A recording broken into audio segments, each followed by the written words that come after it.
Silent Spring Project, some reading by Archie, Hunter, and Danny. Introduction. Silent Spring was first seen as a series of articles published in The New Yorker in June of 1962. One of the most impactful nonfiction books of all time, it was originally written by scientist and author Rachel Carson to highlight the effects that the pesticide DDT was having on the environment. Carson, brought up in Springdale, Pennsylvania, was always a good writer. She wrote routinely as a child and even managed to publish a story in a children's magazine at age 10. However, her love of ecology and nature took over, and she decided to major in biology and what is now Chatham College. Eventually, Carson realized that she could be a successful author as a scientist and began writing books such as Under the Sea Wind. Silent Spring was written by Carson after her other articles on the negative effects of DDT were rejected due to the economic prominence DDT and other pesticides had. Synopsis. Silent Spring is a book written by Rachel Carson during the height of pesticide use in the United States. As pesticides had helped farming production increase exponentially, the negative take on pesticides that Silent Spring takes was almost unheard of. Using well-documented sources gathered over 6 years of research, Rachel Carson managed to create a well-thought-out argument that is both well-written and accurate. Carson focuses on a wide variety of problems that pesticide use has caused, from the contamination of water to the death of plants and animals. In all, Carson combines scientific research and argumentative writing in order to write a book that will become the poster child of the environmental movement. So, major issues in Silent Spring. And one major issue in Silent Spring is hypocrisy when handling environmental issues.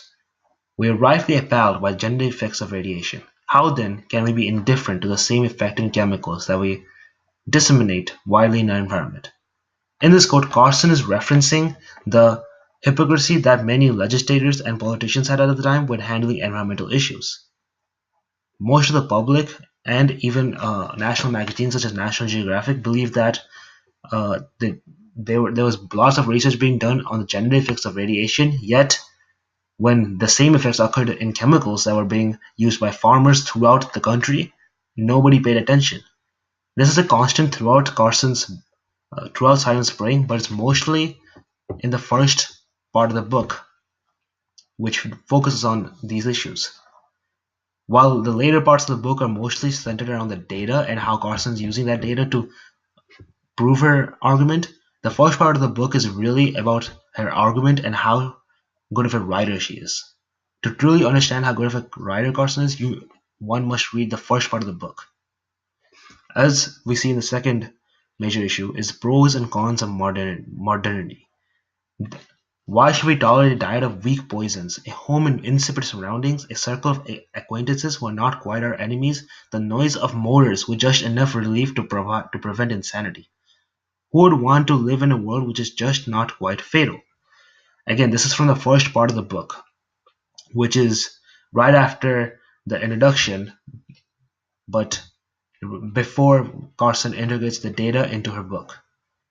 This is really setting the tone of her argument and how she believes that maybe even modernity, this is technology, the quote, the noise of motors with just enough relief to prevent insanity, that is really on the modern technology that is kind of had an environmental effect. And I personally think that this is really showing how, despite the modern technology being much better, it may not necessarily be better in terms of the overall mental state of people, because the references to insanity and who would want to live in such a world. So despite the technological advances that are being made during this time, the environmental issues that they have caused will make a world that nobody wants to live in. And these are the arguments are really in part of the first part of the book, and they're proven in the later parts of the book. So analysis of Carson's style and writing. So in her book, Carson has a very deliberate and set writing. Carson clearly addresses the problems in which she thinks are wrong with society. She writes in a very matter-of-fact style, without trying to hide anything in convoluted vocabulary or word choice. There are no suggestions or hidden elements, rather the entirety of the book is presented as straightforward. Carson even goes as far as to say that the supporters of pesticides may be hiding the facts. We urgently need an end to these false assurances, to the sugarcoating of unpalpable facts. It is the public that is being asked to assume the risk that insect controllers calculate. The public must decide whether it wishes to continue on the present road and can do so only when in full possession of the facts.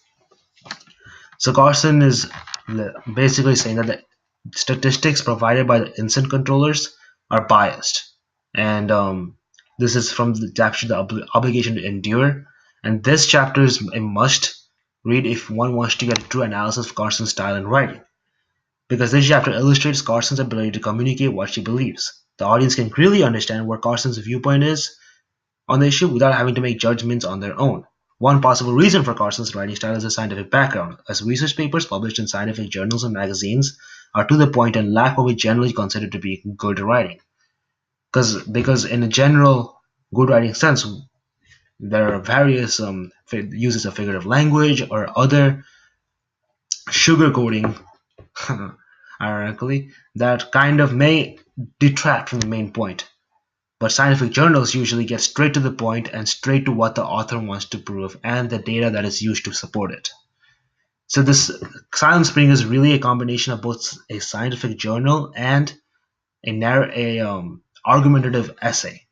And when those two are paired together, it really creates a sort of effect that we have unlike we have ever seen before. So why is this a good read for AP Lang students? This is a good read for AP Lang students as it really shows that a good argument based on traditional structure can be found in a wide variety of backgrounds. As I said before, Carson, despite coming from a scientific background, integrates storytelling and narrative writing into her work. The ability to make a good argument is useful in any career field. AP Lang students can also learn that no matter their credentials, ethos, their opinions can still be turned away at first due to society's preferences.